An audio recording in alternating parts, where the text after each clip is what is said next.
After the many lists about the core composites of us and the world, the Buddha now invites Purnamaitriya Niputra to tell everyone what he knows. Purnamaitriya Niputra is the most eloquent disciple of the Buddha. His talks are profound and insightful. Here, let's call him Purna for sure. So Purna touches on several subjects. He begins with one of the lists of core composites, the four elements: earth, water, fire, and wind. How did the world, such as mountains, river, and the earth, suddenly come into being when the enlightened source is clear, pure, and empty originally? Purna tells us it's people who consider source enlightened, clear, pure, and empty. In fact, clarity is the false origin of ignorance. This source is both enlightened and unenlightened, neither enlightened nor unenlightened.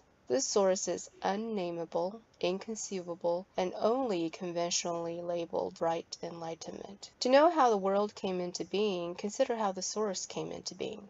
When you have the answer to how the source came into being, you have the answer to how the world came into being. All is the source where not even a thought rises. With a single thought, the dualistic world comes into being.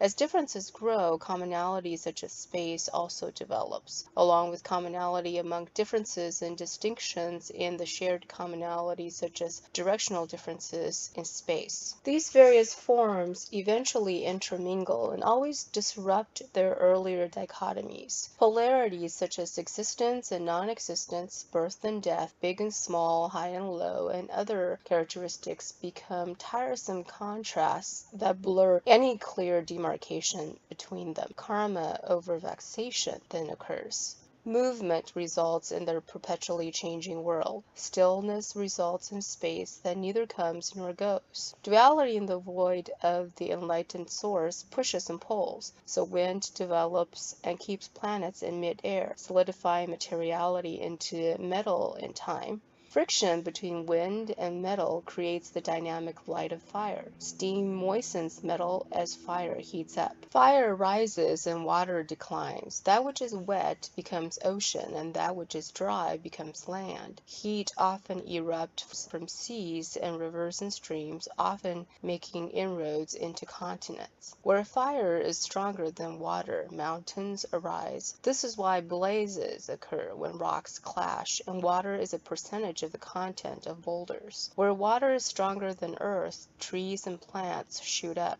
This is why burning forests become ash and stringed logs emit liquid. The source is at fault for these delusions. Only when you understand the source will you avoid being delusional. Deluded, you cannot overcome delusions, since eyes can only aim to see sights, ears can only aim to listen to sounds, and so on. Without the source, where come the six types of sense objects? How can the six senses work? What delusions are they? Sentient beings sustain themselves with their individual karma, but those who share similar karma gather and attract like magnets to metal, be it the karma of species, love or hate, or procreation. Such karma entwine beings. Purna speaks Freudian and explains the Oedipal complex as one of the drivers of desire that lead to continual transmigration. Desire or thought has a weight to it, determining sentient beings' next incarnation. Those laden with more desire migrate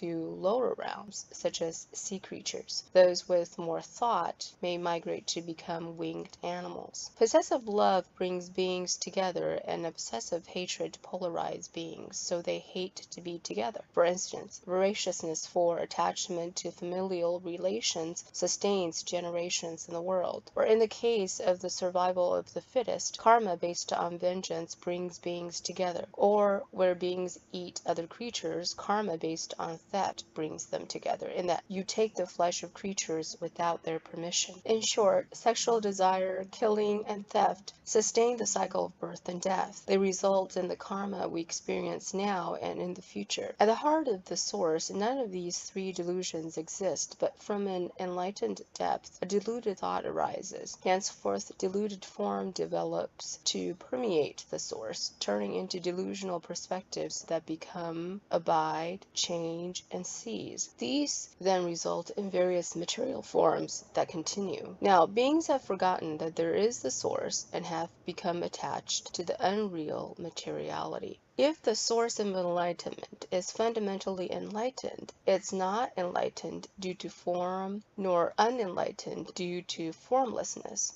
Then Buddha's source of enlightenment should develop seas and lands all of a sudden the way living beings do with source. The difference is that Buddhists understand that all things are fundamentally empty and are freed from any conditional habit. They do not even think about ignorance, be it in contrast to or grows from the source. How can it possibly develop? For instance, a villager can't tell which way is north and which is south. This kind of mix-up simply results. It's not confusion because facts are absent or existent. Similarly, delusion is not rooted in ignorance or enlightenment. Furthermore, viewed from the dualistic perspective of ignorance versus enlightenment, ignorance and enlightenment are antitheses that cannot possibly generate each other. The Buddha tells us that as soon as someone points out the directions to the person who is lost, the person is no longer lost. Similarly, so long as Buddhists instruct ignorant beings who don't recognize the source, those beings are no longer ignorant. Simply waking up to delusions renders delusions non-existent. Ignorance is rootless. The source is fundamentally empty. There never was ignorance. Why speak about what results and what doesn't result? Another example is that someone with an eye disease sees stars before one's eyes. When the disease is cured, the stars disappear. Only idiots would wait to see the stars at the same spot, right?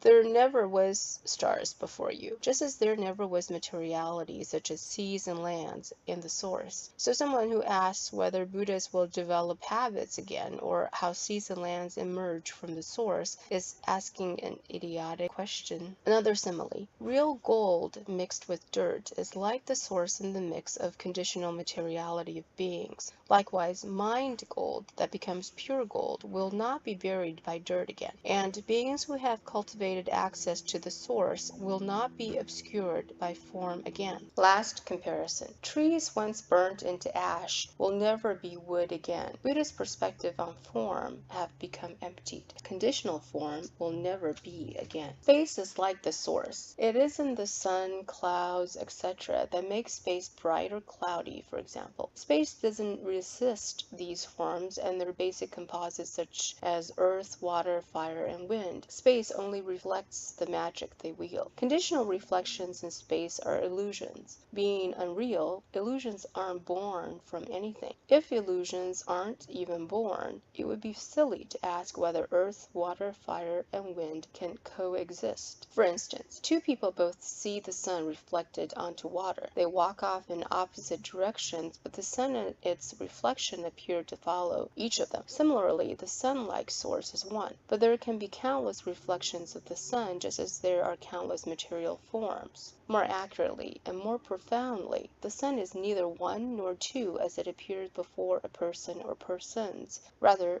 the source is one and many, many and one.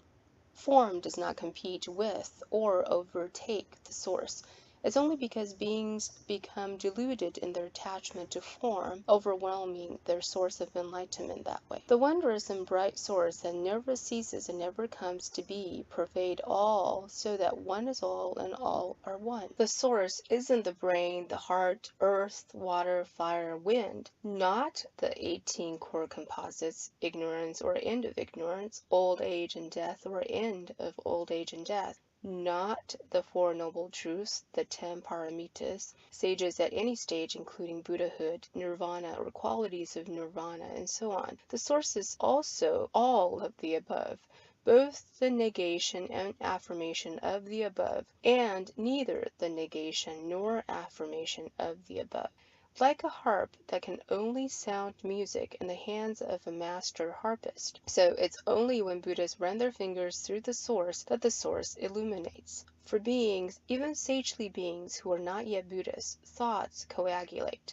The same instrument in different hands performs differently, to say the least. A story illustrates how your pure and true source, like the Buddhist, came to transmigrate due to endless obscuring thoughts. His name is Yajnadatta. Let's call him Yaj for short here. He lived in Shravasti. Now one morning he looked in the mirror and saw the adorable reflection of his head. He presumed the reflection to be real, one that belongs to a spirit. Suddenly he became upset that he can't see his own face. He thought maybe he doesn't have a head. When you treat illusions, reflections as what's real, you experience a sort of insanity, something like someone who considered his dream real. Yaj's little episode bordering a breakdown came abruptly and can end with immediacy. The realization that he doesn't go get a head from outside himself ends his upset. It was never lost, just as the source has always been. When the craziness stops, there is a source for and of enlightenment, a gem that has always been in your pocket. Until you got a tip to find your wish-fulfilling pearl on you, you lived as a wandering bum. The core composites of materiality coagulate into turbidities. Water in a container that stays put allows for any sediment in it to settle. This is how muddy water turns into clear water, how ignorance clears out of the source. You must examine the source of your vexing solids, asking who created your afflictions and who experiences them.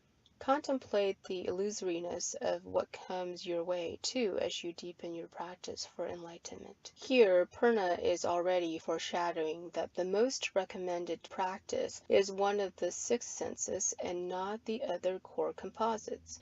The six senses are so entangled they're likened to a scarf with 6 knots. We'll talk about the scarf more a little later. Right now, let's go through each of the 6 and their capacity. Eyes are only at 75% capacity because they cannot see what's behind us. Especially we're talking about the capacity for spiritual practice. Ears are at 100% capacity because they can hear all around. Nose is 75% capacity because between inhalation and exhalation there is a pause.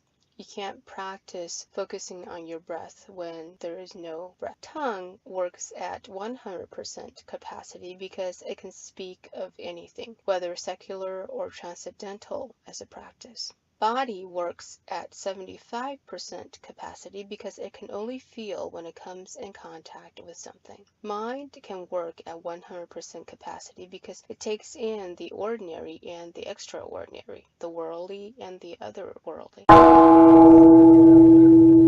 Is there a sound? Yes. Is there a sound now? No. Do you hear? Yes. Do you hear now?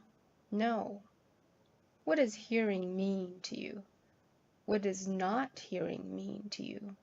When the gong sounds, I hear. When the sound ceases, I don't hear anything. Buddhist student responds.